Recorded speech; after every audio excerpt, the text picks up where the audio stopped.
Hi everyone, there is a huge update from Windsurf and they have introduced a new feature which is send to cascade. Here you see. So when you go to your Windsurf, here you see that it is my code and now this code is fine. But if I do some compile time error in my code, so here you see that there is a send to cascade button. So just follow my cursor, this send to cascade.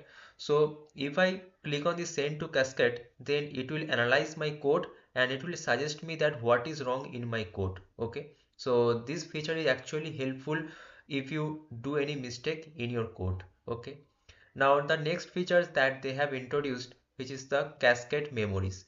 So if you go to your Windsurf and follow my cursor, on the right side below there is a Windsurf settings. Okay, so if you click on this Windsurf settings, you will see two things. One is the set global AI rules and set workspace AI rules. So if you click on this set global AI rules, so it will create one file which is global rules .md.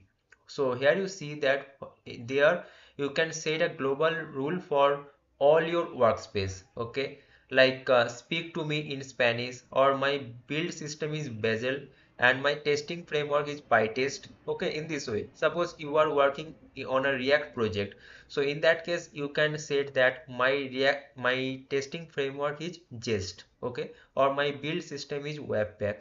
Right, in this way you can define your global rule for all your workspace.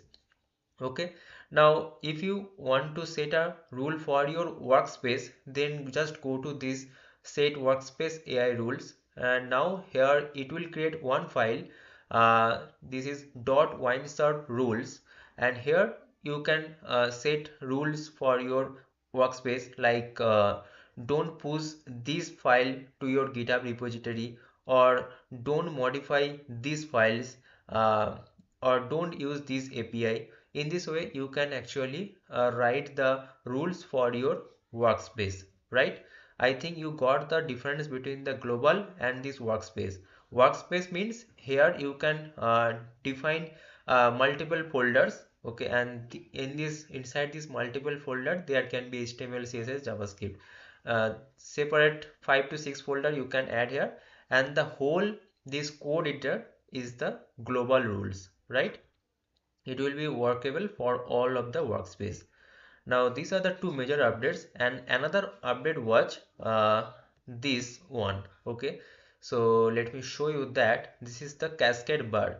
So what will happen that when you will do any of the changes inside your code, you will find this type of things. So here actually you can do The many Cascade things. bar is a UX So feature. let me show you that this one is things.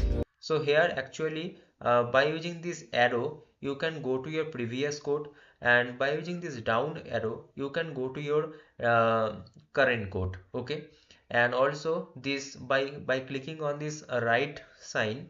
Okay, you can approve the changes that Windsurf has provided, and if you click on this cross, then it will not accept the changes that is Windsurf is suggesting. Okay, so this was the new update that I wanted to share with you. I hope you found this video helpful, guys. You can watch the other videos also. Like yesterday I published a video on this Rook line, and also this O3 and this 8 Gemini 2.0. Okay, so see you in the next video. Thanks for watching.